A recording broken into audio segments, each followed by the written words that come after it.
Shalom Aleichem. Ça, c'est en Israël, en hébreu.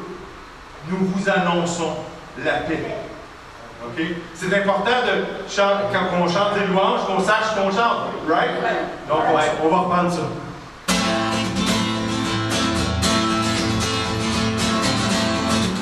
C'est un chant traditionnel juif.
Ce matin, on a le privilège ce matin de chanter la louange pour le Seigneur, parce que la parole de Dieu dit que le Seigneur règne, le Seigneur trône au milieu des louanges de son peuple. Et ce matin, on va chanter la parole de Dieu. Et je vais avoir besoin de vous pour chanter, pour taper des mains. Alléluia. Amen. Les vieux se réjouissent ensemble, les jeunes filles danseront là.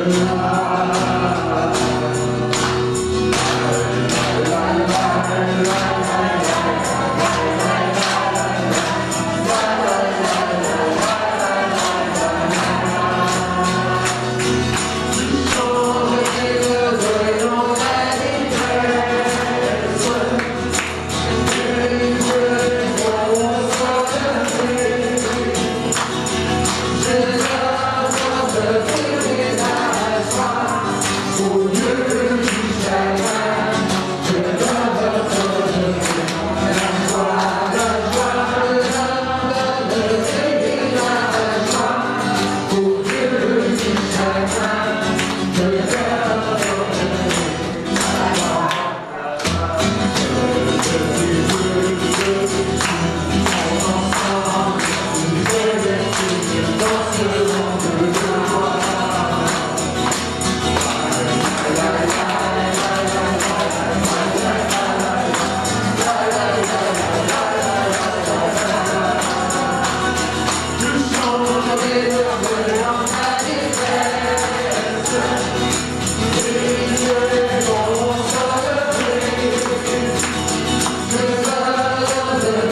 Que tu nous dis que tu vas toujours changer nos pleurs en joie, notre chagrin en joie. Merci Seigneur d'être ce papa vraiment extraordinaire que tu es. Seigneur, tu es un Dieu qui pourvoit à tous les besoins. Tu pourvois même aux petits oiseaux, encore plus à tes enfants chéris, tes enfants que tu aimes d'un amour infini. Seigneur, ce matin, on va donner un petit peu de ce que tu nous as donné, Seigneur. Et je te prie de bénir les mains qui m'ont donné avec joie, avec un cœur joyeux. Que ce soit 5 sous, 5 $, 50 $, Seigneur, il faut que ça se fasse avec joie. Et tu vas le voir dans le cœur de chacun d'entre nous qui vont donner. Donc, je te prie de bénir chacun d'entre les mains qui m'ont donné. Et je te prie de multiplier ces offrandes dans le nom de Jésus. Amen. Amen. Amen.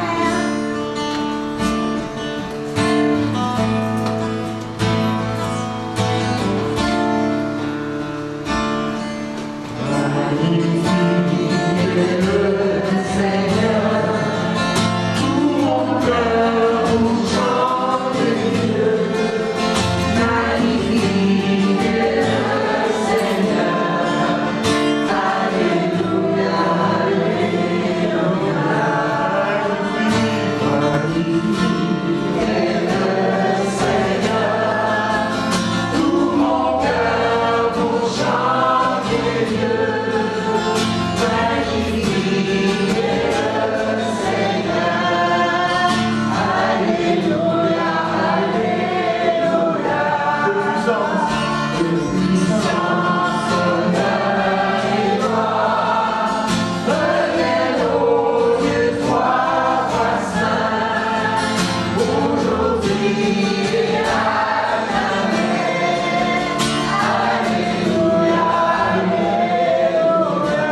tu as donné ton Fils unique, afin que quiconque croit en lui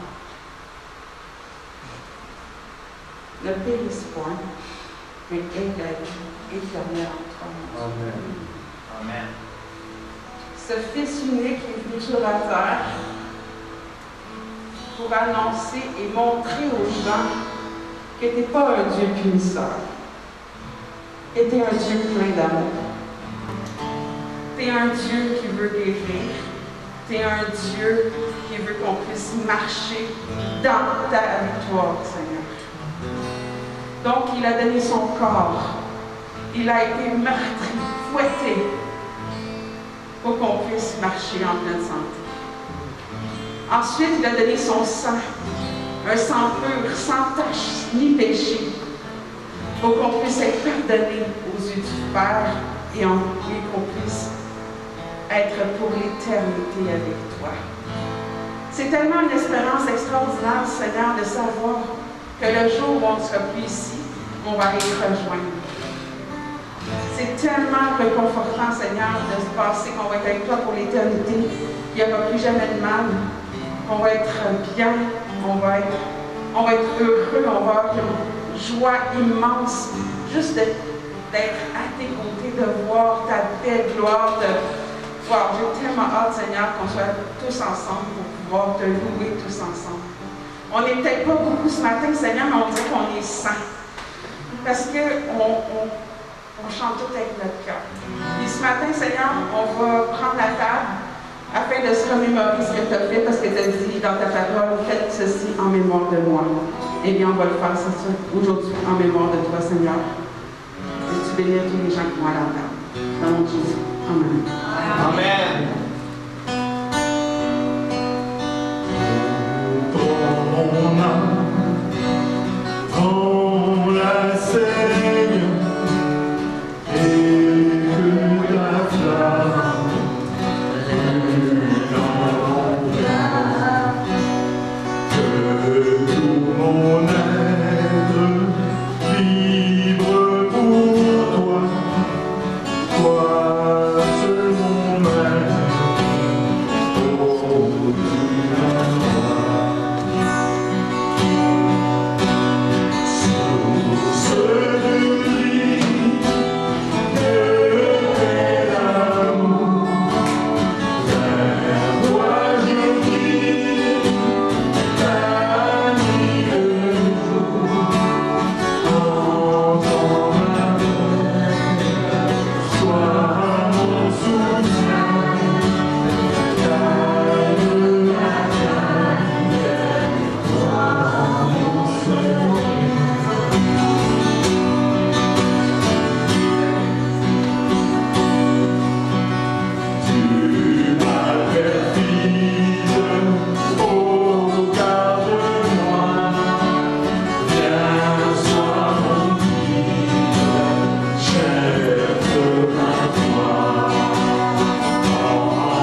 Je sanctifierai mon grand nom qui a été profané parmi les nations, que vous avez profané au milieu d'elles. Et les nations sauront que je suis l'Éternel, dit le Seigneur. L'Éternel, quand je serai sacrifié par vous sous leurs yeux. Je vous retirerai d'entre les nations, je vous rassemblerai de tous les pays, et je vous ramènerai dans votre pays. Je répandrai sur vous une eau pure, et vous serez purifiés. Je vous purifierai de toutes vos souillures et de toutes vos idoles. Amen. Amen. Amen.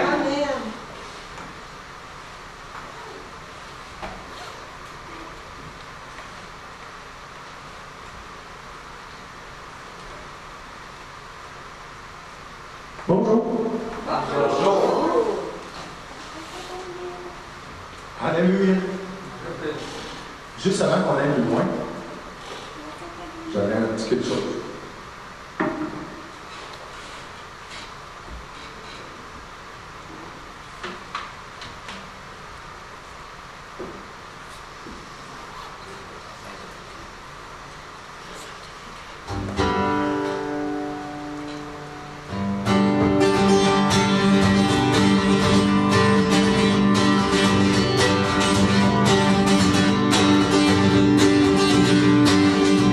C'est la fête à Daniel.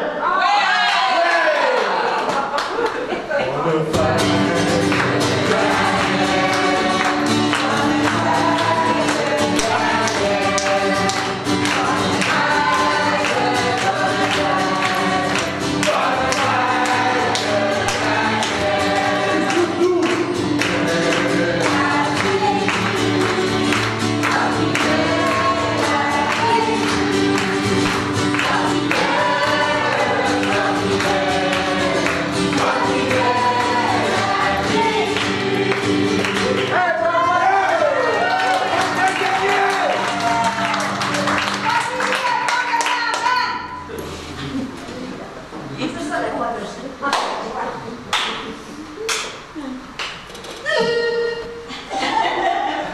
Alléluia, c'est bon, j'aime ça fêter.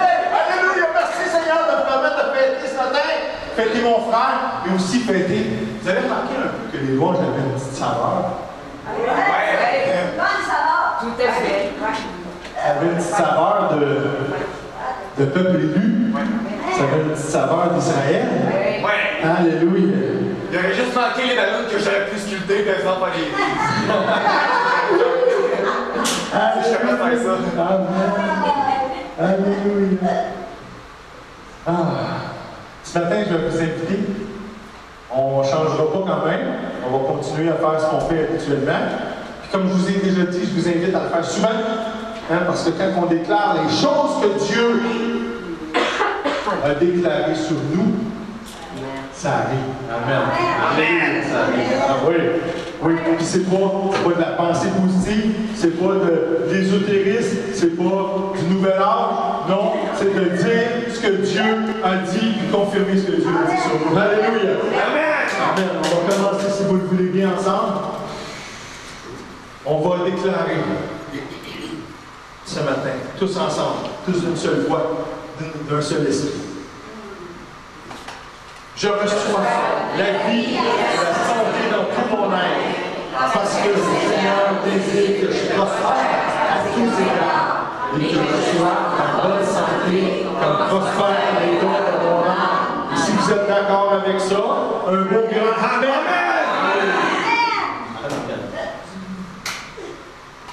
Je ne manque de rien, car mon Dieu pourvoit à tous mes besoins selon sa richesse avec gloire en Jésus-Christ. Amen.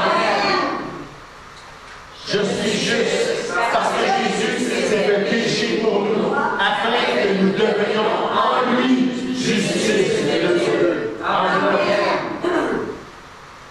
Je suis fils de Dieu vivant, car tous ceux qui sont conduits par l'Esprit de Dieu sont fils de Dieu. Amen.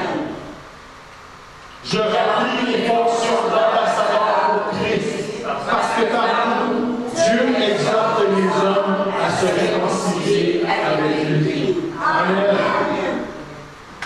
Je suis une nouvelle créature parce que je suis mort au péché avec Christ et que je suis ressuscité avec lui en nouveauté de vie. Amen.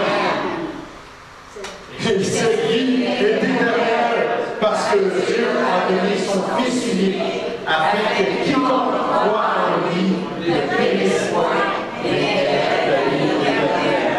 Amen.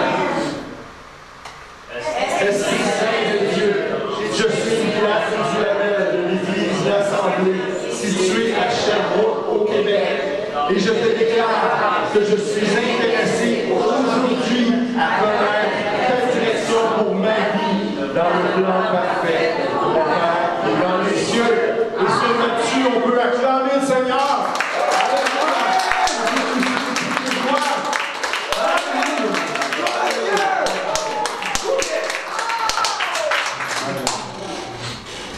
Seigneur, mon Dieu, merci. Merci, Seigneur, qu'on puisse se recueillir ce matin. Entre frères et sœurs, merci, Seigneur, que malgré la zone rouge, malgré peu importe, Seigneur, ton esprit est là. Ton esprit est avec nous. Et ce matin, Seigneur, on a un cœur particulièrement de compassion pour ton peuple. Amen. Seigneur, vendredi dernier, c'était la fête d'Israël. Merci, Seigneur. Merci, Seigneur, pour ton peuple. Merci de veiller sur lui. Merci, Seigneur, que ton peuple d'Israël, c'est toujours ton peuple élu. Seigneur, et quiconque s'en prend à Israël, touche à la prunelle de ton œil. Merci, Seigneur, de mettre le peuple d'Israël devant nous, afin, Seigneur, qu'on puisse apprendre. On peut apprendre, Seigneur, de ton peuple, parce que ton peuple est dans l'égarement présentement, Seigneur mon Dieu, et on prie pour lui. On prie pour qu'il ait la révélation du Seigneur Jésus-Christ. Mais Seigneur, merci qu'on puisse voir à lui et apprendre de ses erreurs. Merci, mon Dieu. Merci, Seigneur, pour ta grâce. Seigneur, ce matin, parle. Parle, Seigneur, nous t'écoutons. Seigneur, pas ma voix, ta voix. Pas mes mots, tes mots. Pas ma parole, ta parole. Par le nom de Jésus, j'ai prié. Amen. Amen. J'ai affaire qu'on prie pour les Palestiniens aussi. Oui. Oui. Que Dieu se révèle à eux. Amen. Que vraiment, ils ont besoin de Jésus dans leur vie. Oui. Et qu'ils puissent voir la grandeur de Dieu. Seigneur Dieu, tu veux tous les hommes. Amen.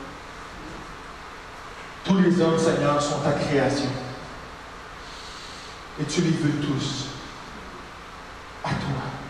La preuve, Seigneur, tu nous as voulu alors qu'on était pécheurs. Alors qu'on n'était pas ton peuple. Alors qu'on était sur le lit sauvage. Père Tout-Puissant, merci.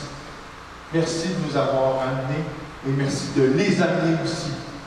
Tous autant qu'ils sont, qu'ils soient palestiniens, qu'ils soient chinois, peu importe, Seigneur, nous élevons le nom de Jésus-Christ devant eux ce matin. Seigneur, c'est par le nom de Jésus qu'on les réclame à toi. Amen. Amen. Alléluia. Bonjour les bien-aimés. Bonjour. Vous allez bien aujourd'hui? Oui. En Jésus-Christ. Oui. Oui. Parce qu'on sait, je vais vous demander, ça va-tu bien? Mais quand tu dis en Jésus-Christ, oui, là, ça va bien. Là, c'est merveilleux. Alléluia. Hey, vous vous souvenez un petit peu de la semaine passée? Y a-t-il des dégustateurs de géants ici ce matin? Oui. Y en a-tu? Oui. Oui. Et tu sais, les tueurs de géants, là, vous savez, ça a du courage. Hein? Ça a du courage, c'est toujours prêt, ça a toujours sa fronde et des pierres dans son sac. Hein, comme David. Alléluia. Pourquoi? Parce que ça sait. Ça sait quelle est sa position et son autorité en Jésus-Christ. Amen. Amen. Et ça craint rien. Craignez-vous quelque chose? Non. Non. Pourquoi? Parce qu'on sait qui on sert. Puis celui qu'on sert, il n'y en a pas qui sont comme lui. Amen. Amen. C'est qui vous servez? Un petit roi? Mais non. Un grand roi Jésus! Alléluia! Le roi des rois! Oui. Le roi des rois, le roi des cieux. Puis quand on est avec le roi sur le champ de bataille, qu'on est sous son étendard, est-ce qu'on a quelque chose à craindre? Non. Est-ce qu'on a le droit d'avoir peur? Non. Non, pas quand on est avec le roi. Pas quand on est ferme avec le roi. Toujours sous sa bannière. Amen. On n'a rien à craindre. On n'a rien à craindre. Quoi? On n'a rien. On a quoi? Rien. Alléluia. Rien. Je vous l'ai dit tantôt. On est ses bien-aimés. On est ses bien-aimés. Son peuple, la parole de Dieu, son peuple, c'était qui? Un cher cri. On va tourner, si vous le voulez bien, en la première lettre de Pierre, au chapitre 2 et au verset 9. Et Pierre nous dit, l'apôtre Pierre nous dit, vous, au contraire, vous êtes une race élue, un sacerdoce royal, une nation sainte, un peuple acquis. On est acquis. Afin que vous annonciez les vertus de celui qui vous a appelé des ténèbres à son admirable lumière. Alléluia! Amen! Amen. Hey, voyez-vous ça que la parole confirme ce qu'on disait tantôt de témoigner? Parce que là, ça vient dire afin qu'on annonce les vertus de celui qui nous a appelés des ténèbres. Comment est-ce qu'on fait ça, d'annoncer les vertus de celui qui nous a appelés? En témoignant. En témoignant les grandes choses, les miracles qu'il fait dans nos vies. Alléluia! Amen.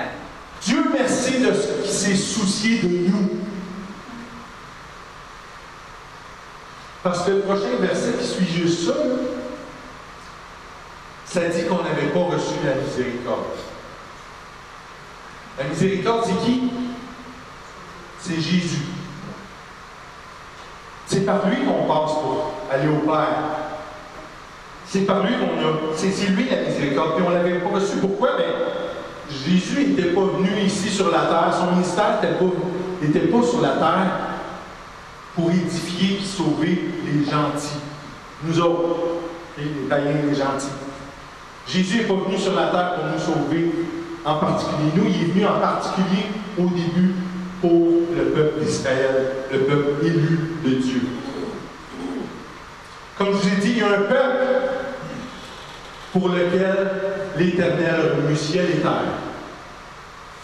Il y a une nation qui appartient à Dieu naturellement. Vous savez de qui je parle? D'Israël. Je parle d'Israël, oui. Les enfants d'Israël. Vous savez pourquoi on dit ça? Savez-vous pourquoi que... Vous savez c'est qui Israël? Parce que dans la Bible, Israël est mieux connu sous le nom de Jacob. Le fils d'Isaac. Isaac, le fils promis de Dieu, le fils de la promesse pour Abraham. Dieu a donné le nom d'Israël à Jacob. Nous, on lit la parole de Dieu, mais on lit Jacob. Mais vous voyez que quand on arrive en Genèse, au chapitre 35 et au verset 9 à 12,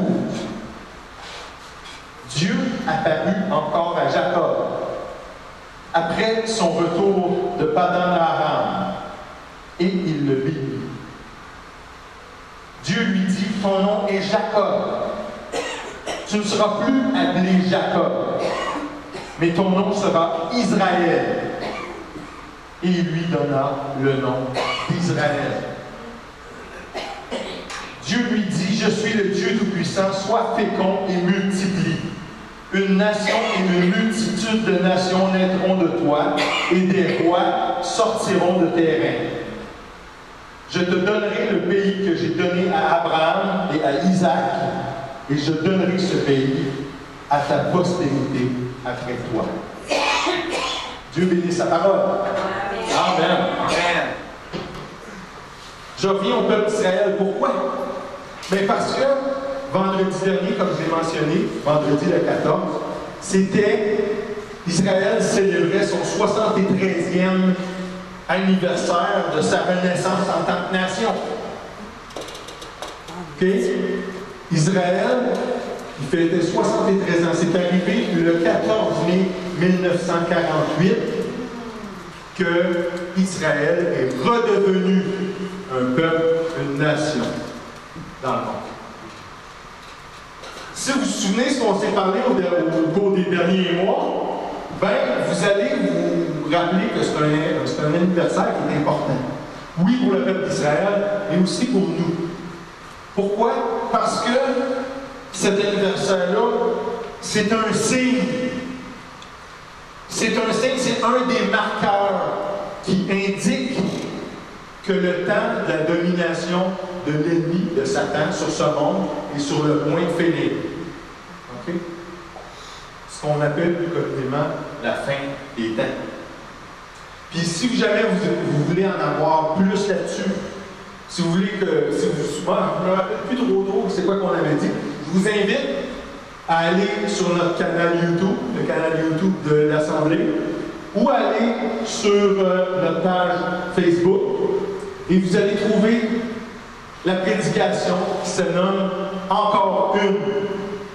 OK? Et cette prédication-là traite de tout ce que je viens de vous dire là, en détail. Je vous invite à y aller quand vous voulez. Mais en fait, ce que ça parle, c'est surtout, comme je vous ai dit, des temps de la fin. Et basé sur quoi? Basé sur Matthieu 24. Matthieu chapitre 24, verset 34, où ce que le Seigneur déclare que cette génération ne passera pas, que ces événements-là ne se seront pas manifestés.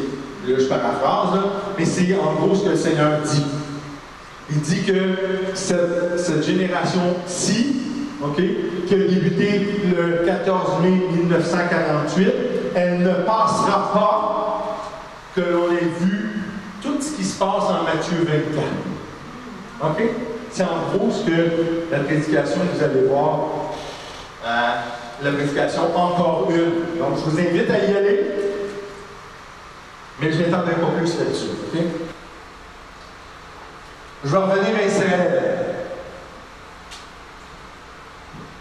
Il faut savoir, là, on a parlé des temps, il faut savoir que devant Israël se trouve un temps. Devant Israël. Une dispensation qui est toute spéciale, par laquelle Dieu va venir s'occuper de son peuple. Il va venir s'occuper d'Israël en particulier. OK? Il va venir dealer pendant les 7 prochaines années. Pourquoi?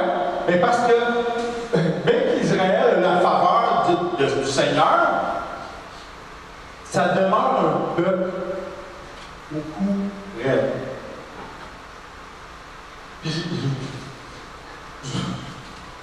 si vous voulez aller dans la parole et lire l'Ancien Testament au complet, si vous voulez lire une bonne partie du Nouveau Testament, c'est-à-dire les Évangiles, vous allez vous rendre compte qu'effectivement, Israël, c'est raide. La preuve, c'est qu'ils attendent encore le Messie. Ils attendent encore le Messie parce que, selon la grosse majorité d'entre eux, Jésus, c'est pas le roi attendu. Basé là-dessus, quand Jésus dit « Je suis le chemin, la vérité et la vie. Nul ne vient au Père que par moi. » Y a-t-il une nation qui est dans le trouble? On doit prier pour eux autres. On doit prier pour qu'il y ait la révélation. On doit prier pour que le Seigneur se révèle à eux, qu'ils croient et qu'ils comprennent que Jésus, c'est le Messie qui est envoyé pour eux autres. Ils ne sont pas sous la grâce. Ils vivent encore sous la loi de Moïse. Puis ils veulent ardemment, c'est leur désir, c'est le désir de leur cœur de retourner à leurs pratiques traditionnelles. Vous savez, sacrifier des animaux. Hein? Vous savez pourquoi ils faisaient ça? Ils tuaient les animaux pour que le sang des animaux couvre le péché du peuple. Mettez-vous à la place de Dieu. 5 secondes. Ton peuple élu, Israël, vers qui t'as envoyé?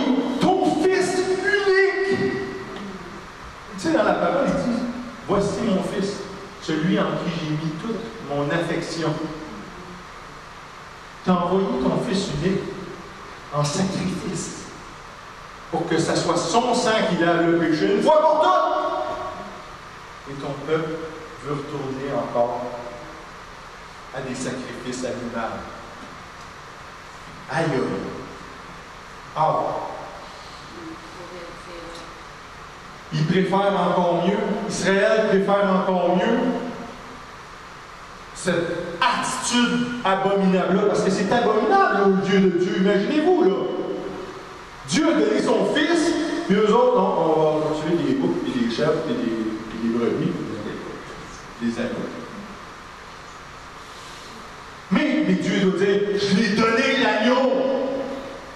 Il est venu parmi vous, l'agneau. Passer dans le bord, c'est bon. Mais il y a quand même, comme je l'ai dit, il y a quand même certains Juifs qui soupirent. Et parmi eux autres, un certain Saul de Tarse. L'apôtre Paul, si vous avez vu. Hein? On va aller le retrouver dans sa lettre aux Romains, au chapitre 9, les versets 2 à 5. Puis là, Paul, vraiment, il déverse son cœur. Vous allez voir que, comme j'ai dit, il soupire. J'éprouve une grande tristesse, dit Paul. Et j'ai dans le cœur un chagrin continuel, car je voudrais moi-même être anathème. Qu'est-ce que ça veut dire? Je voudrais moi-même être maudit et séparé de Christ. Pourquoi? Pour que mes frères, mes parents, selon la chair, qui sont israélites, à qui appartiennent l'adoption, la gloire et les alliances, et la loi, et le culte, et les promesses, et les patriarches, et de ce qui est issu selon la chair, le Christ, qui est au-dessus de toutes choses. Dieu béni éternellement. Amen. Amen. Voyez-vous que Paul, il soupire.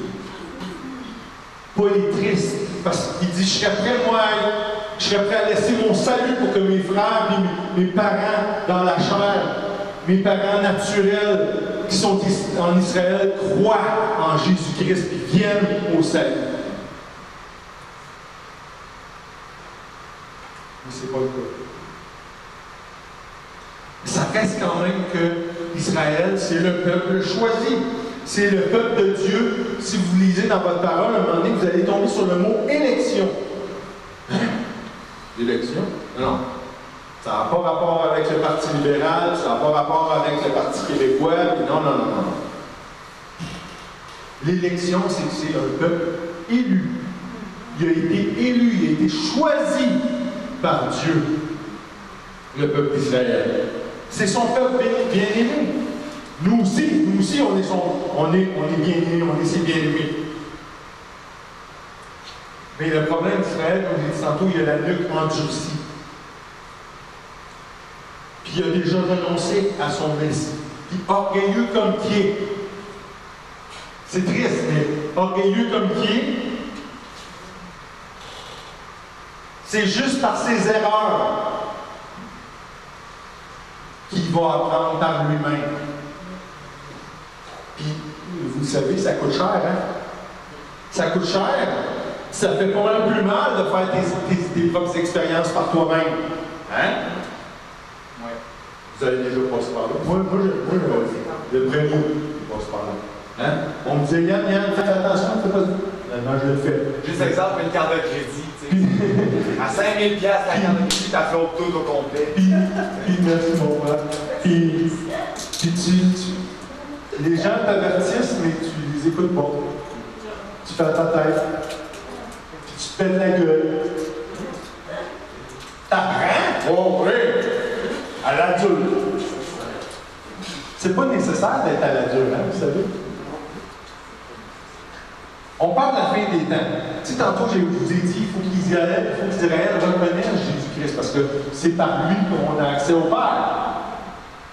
Mais je vous le dis, à la fin des temps, Israël va reconnaître Jésus comme son Messie. Il va reconnaître Jésus, dit le Nazaréen. Il va reconnaître que c'est lui, finalement, Hey, ça fait 2000 ans qu'on passe dans le beurre. Oui. Mais on reconnaît que c'est lui. Mais pas avant d'avoir souffert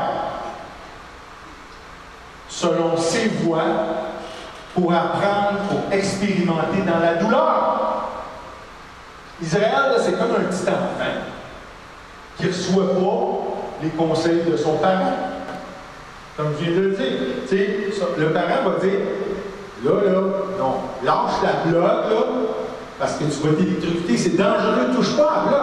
Là, le petit enfant, il tire sa bloc un petit peu. Hein? Il tire. L'autre, la lamelle, elle sort de la bloc, mais elle est encore rentrée dedans. Puis là, il va mettre son doigt là.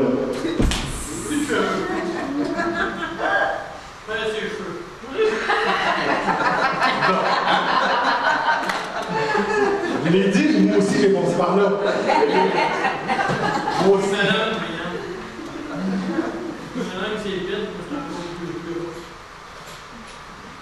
Mais Israël, ça demeure quand même le peuple que Dieu s'est choisi au-dessus des autres peuples. Dieu, là, pour Israël, vous avez vu c'était quoi le titre de la prédication aujourd'hui, c'est les oliviers. Dieu pour Israël, c'est le bon olivier. L'olivier franc. Puis le peuple d'Israël, ce sont les branches de cet olivier-là, qui est Dieu. OK? Mais si on regarde selon la parole, un bon nombre de branches ont été retranchées de l'olivier. On va tourner on reste en Romains, au chapitre 11, les versets 16 à 19. Paul nous dit que, or, si les prémices sont saintes, la masse l'est aussi. Et si la racine est sainte, les branches le sont aussi. Mais quelques-unes des branches ont été retranchées. Et si toi, ça c'est nous, qui étais un olivier sauvage, tu as été hanté à leur place, tu as été greffé à leur place, et rendu participant de la racine et de la graisse de l'olivier,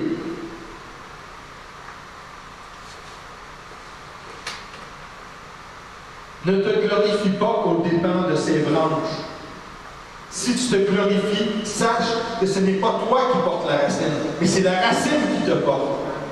Amen. Tu diras donc, les branches ont été retranchées afin que moi, je fusse hanté. Amen. Amen. Alléluia. Les branches retranchées, là, ça c'est une partie du peuple élu.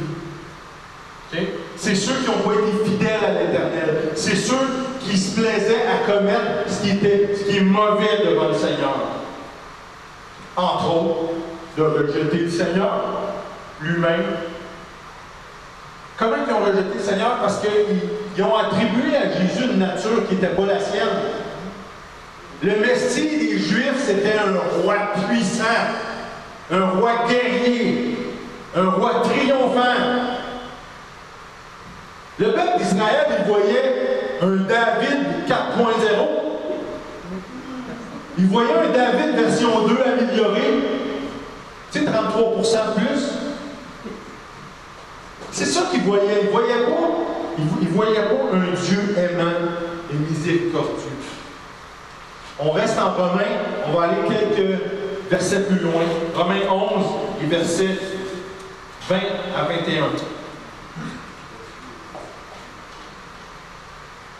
Cela est vrai. Elles, ça c'est les branches de l'olivier naturel, elles ont été retranchées pour cause d'incrédulité. Et toi, tu subsistes par la foi. Alléluia. Merci Seigneur pour la foi en Dieu. Amen. Ne t'abandonne pas à l'orgueil, mais crains. Car si Dieu n'a pas épargné les branches naturelles, il ne t'épargnera pas non plus. Ce qui est vrai pour le peuple de Dieu est vrai pour nous aussi. Ces saints qui avons cru en Jésus-Christ. Dieu a établi, je reviens encore à Israël, il a établi Israël, il a établi Jacob comme fondation de son peuple. Puis ses fils comme des princes sur les tribus qui vont constituer toute la nation d'Israël. Jacob, c'était le fils héritier légal. Pourquoi? Parce qu'il a trompé son père. Il a trompé son père, il s'est fait passer pour Ésaü, puis il a reçu la bénédiction de l'aîné à la place de son frère Ésaü. C'est comme ça qu'il a trompé son frère. C'est comme ça qu'il est devenu le fils héritier légal d'Isaac. Il a reçu le droit du fils premier-né, l'héritier du père.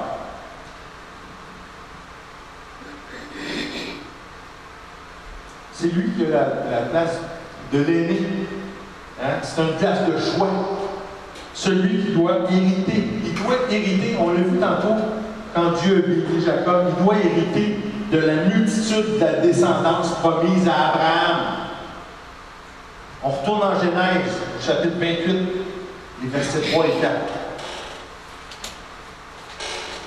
Que le Dieu Tout-Puissant te bénisse, te rende fécond et te multiplie, afin que tu deviennes une multitude de peuples.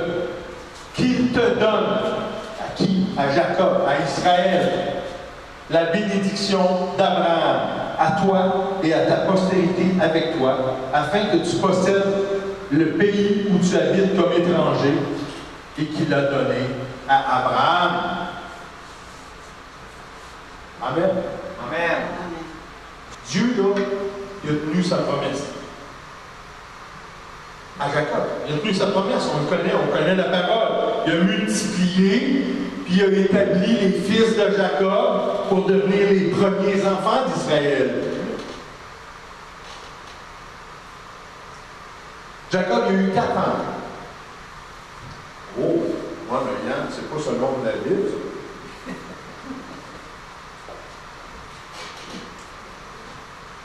À un moment donné, il faut que ça multiplie.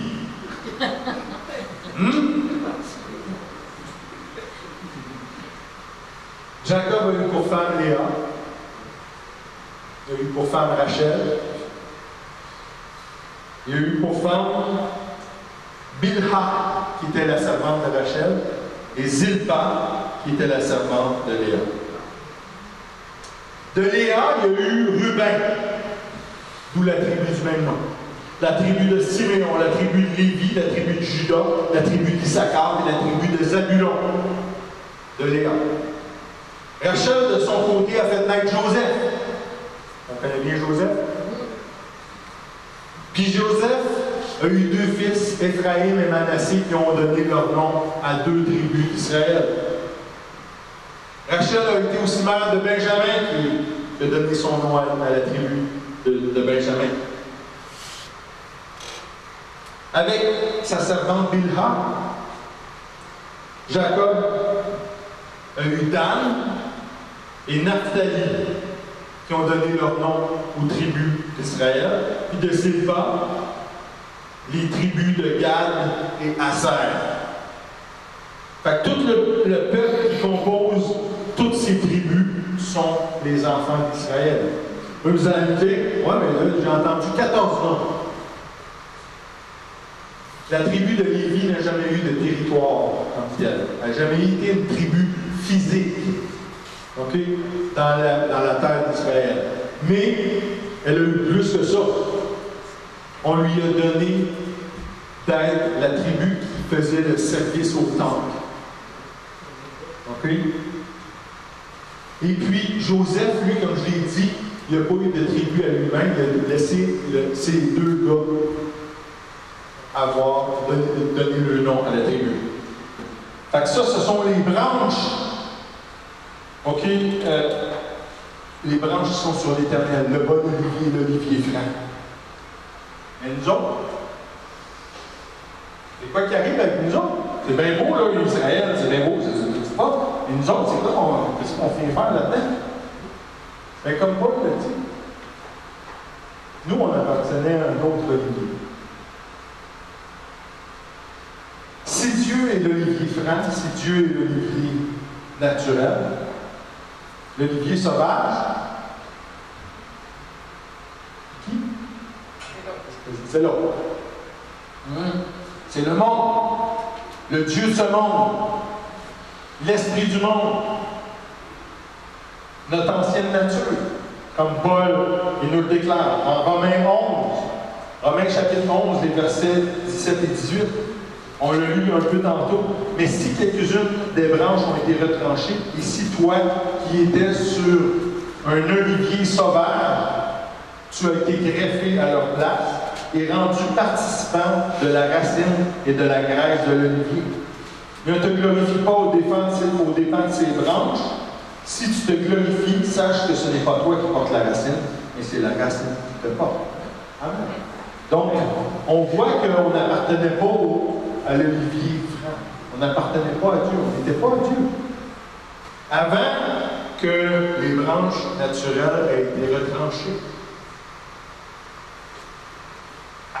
C'était pas notre destin de côtoyer l'olivier franc avant ça. C'est pour ça qu'on ne doit pas mépriser les branches de l'olivier naturel. Parce que c'est grâce à elles si on a trouvé notre place au sein de l'olivier franc. Puis les branches de l'olivier naturel, elles sont à la base de la prophétie qu'on trouve, la prophétie en Zacharie, au chapitre 8, verset 23. Le prophète, il nous dit, « Ainsi parle l'Éternel des armées, en ces jours-là, 10 hommes de toutes les langues des nations saisiront un juif par le pan de son vêtement et diront, nous irons avec vous, car nous avons appris que Dieu est avec vous. » Wow! Car nous avons appris que Dieu est avec vous.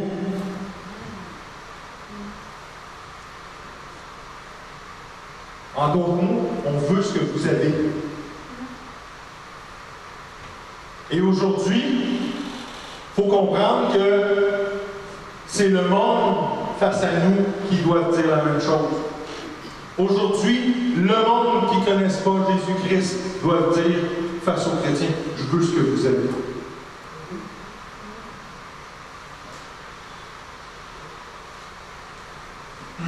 Dieu est avec Israël. Dieu est avec son peuple élu. Mais il est avec nous aussi. Il faut comprendre que du point de vue de l'olivier, on est sur lui. On a été greffé sur lui. On fait partie de lui maintenant. Puis comme je l'ai dit tantôt, pour Israël, comme pour nous maintenant, quiconque s'en prend en nous, touche à la prunelle de son œil. C'est la parole qui dit ça, c'est pas hier. Puis bientôt, très bientôt, comme je l'ai dit, Dieu va venir dealer avec Israël pour son égarement. Mais quand on pense à ça, tu sais, on pense, la tribulation, la période d'angoisse de Jacob, Mais quand on y pense vraiment, là, Dieu, il nous témoigne de l'amour.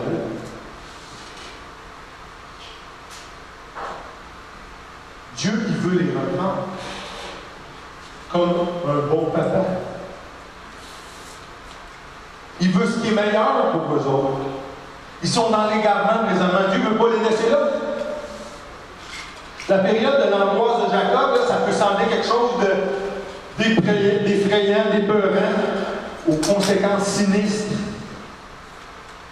Mais en fait, pensons-y, c'est vraiment un bon papa qui corrige ses enfants. Pas pour les faire du mal, mais pour les édifier.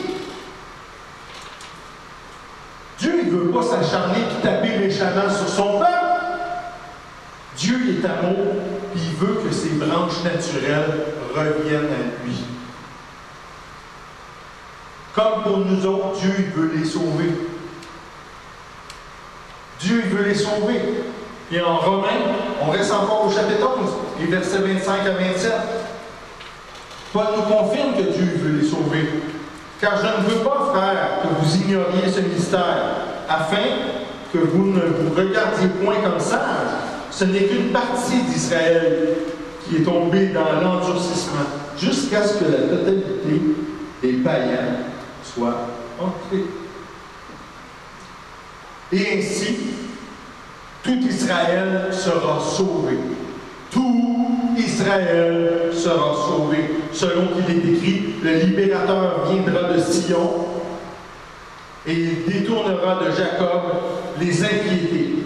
Et ce sera mon alliance avec eux lorsque j'ôterai leur péché. Amen. Amen. Quand ça? Bientôt. On en a déjà parlé. On en a déjà parlé, c'est pour bientôt. C'est à l'ultime fête des expiations. Où ce que Dieu va revenir, Jésus va revenir. On va tous, Israël aussi, et nous, on va tous être libérés du péché. Pourquoi? On va être libérés du diable. On va être libérés de l'Antéchrist. On va être libérés du faux prophète. C'est l'ultime fête des expiations. Quand Jésus va revenir triompher du mal lors de son retour victorieux, son retour retentissant avec ses 5 myriades, des anges, puis ses 5. C'est qui ces 5? Nous! Et boy, êtes-vous sûr? C'est qui ces 5? C'est nous! Mais il y aura aussi le peuple d'Israël qui va avoir reconnu Yeshua comme son Rédempteur, son Messie, son roi. Et puis là, Israël va se souvenir de ce qui était inscrit. Jésus, roi des Juifs. Vous vous souvenez de cette inscription-là? Puis vous vous souvenez que les Juifs disaient « ôtez-moi ça! C'est pas vrai! C'est pas vrai! C'est pas notre roi! » Et en ces temps-là, ils vont dire « Oui, Yeshua, c'est notre Messie. » Fait que notre avenir, notre éternité, à nous, gloire à Dieu, on célèbre ça! On est heureux parce qu'on sait ce qui nous attend, c'est ce qui s'en vient pour nous autres. Alléluia! Amen. Notre éternité est liée à celui d'Israël. Parce que, comme nous autres, Israël va être appelé à s'unir à Christ comme son épouse. Comme nous autres, Israël va régner.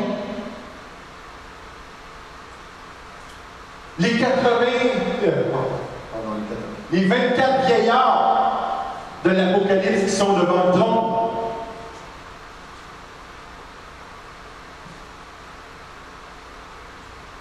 Ce sont les saints de la Nouvelle Alliance.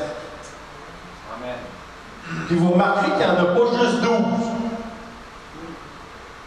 Parce que s'il y en avait eu juste 12, ça aurait été le peuple d'Israël. Mais il y en a 24. Il y en a le double. Ça veut dire que c'est Israël et plus encore. Est-ce que vous faites partie des 24 vieillards? Oui! Oui! Alléluia. Puis quand Dieu il déclare que tout Israël va être sauvé, ben c'est que tout Israël va être sauvé. Puis tout Israël va avoir accepté Jésus comme son Messie. Puis ils vont connaître l'autre comme le faux Messie. Hein? Si vous allez dans la prédication que je vous ai parlé tantôt, qui s'intitule Encore une, ben vous allez voir que dans les temps de la fin, il va y avoir quelqu'un qui va se prendre pour le Messie.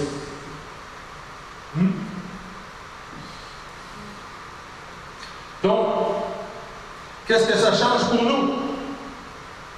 Regarde, qu'est-ce que ça me fait, moi, ça? Mais comme je l'ai déjà dit, Israël a déjà été choisi par Dieu pour être son peuple. Nous, on est des petits chiens.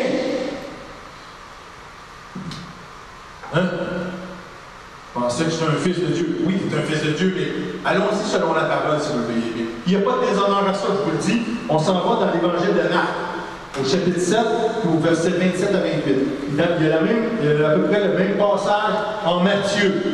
Vous allez retrouver à peu près le même passage. Et c'est une femme qui vient voir Jésus. Une femme, une cananéenne. Elle n'est pas juive. Elle est cananéenne. Elle vient voir Jésus pour que Jésus intervienne, puis qu'il chasse un démon dans sa fille. Jésus lui dit, laisse d'abord les enfants se rassasier. Jésus, il ne parle pas en parabole, il dit vraiment, laisse les enfants se rassasier. C'est qui les enfants? Les enfants d'Israël. Car il n'est pas bien de prendre le pain des enfants. C'est qui le pain? C'est Jésus, le pain de la vie. Il n'est pas bien de prendre le pain des enfants et de le jeter aux petits chiens. Oui, Seigneur, lui répondit-elle, mais les petits chiens, sous la table, mangent les miettes des enfants. On a droit, nous, on a droit aux miettes. On a droit aux miettes des enfants d'Israël. Ça vaut-tu moins parce que c'est des miettes? Non. C'est-tu moins un sujet de se réjouir parce qu'on a droit au restant? Non. Il faut-tu être affligé puis se considérer moins des enfants de Dieu? Au contraire? Non. Parce que c'est les miettes qui nous sont données? Non. Mais les miettes de Dieu, là, c'est le régal gastronomique pour les gens du dehors, pour les gens du monde. Les miettes de Dieu, là, c'est le filet mignon pour les âmes perdues. Voyez les miettes qu'on a? Alléluia, c'est glorieux. Amen. Il faut se réjouir. Parce que même si c'est des miettes, on prend part au repas de noces de l'agneau. Amen. Amen. Puis, personnellement, honnêtement, je m'en fous que tu penses que c'est bien mal exprimé, ça, dans la Bible. Mais moi, je veux être là. Je veux être là, à ce repas-là. Ça sera des miettes, ça sera n'importe quoi, mais je veux être là. Est-ce que vous voulez être là? Oui! Je veux tout donner pour être présent au repas des noces de l'agneau. Le temps court pour Israël, mais le temps court aussi pour nous. Il faut se mettre en marche. Il faut travailler. On travaille pour quoi? On travaille pour notre futur. C'est nous autres qui allons peupler le royaume de Dieu. Dites pas, oh, moi, évangéliser, ça ne me touche pas. Ça ne m'apporte rien. Tu travailles pour le royaume dans lequel tu vas vivre éternellement. Amen. Amen. Soyons affermis dans la connaissance de qui on est en Jésus-Christ. J'ai parlé tantôt des petits chiens, mais on est au-delà de ça maintenant. On est son peuple chéri. On est ses bien-aimés. Amen. Soyons réjouis aussi que Dieu il désire partager son royaume avec nous autres. Parce que, comme je vous ai dit au début, on n'y avait pas peur originalement. C'était pour son peuple. Et maintenant, on y a droit. Alléluia, c'est un sujet de réjouissance. Amen. Soyons rayonnants. Parce qu'il y a encore beaucoup de place sur le lit naturel. Mes frères et mes sœurs, je vous bénis pour cette semaine. Allez puis briller.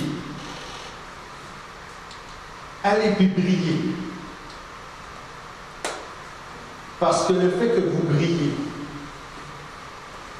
vous allez montrer au monde que les miettes qui tombent de la table du Seigneur, c'est les mets les plus succulents qu'il n'y a pas. C'est les miracles, c'est la guérison, c'est la liberté, c'est l'assurance en Christ, c'est d'être fortifié. Et je vous bénis dans toute votre être pour toute la semaine. Soyez bénis, portez du fruit en Jésus-Christ. À la semaine prochaine. Bye bye. Amen.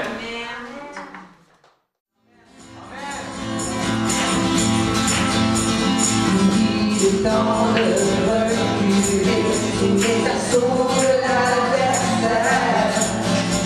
Le temps de priver, de former, de faire marche arrière. Il est temps de reculer sous les assauts de l'adversaire. Le temps de priver, de former, de faire marche arrière.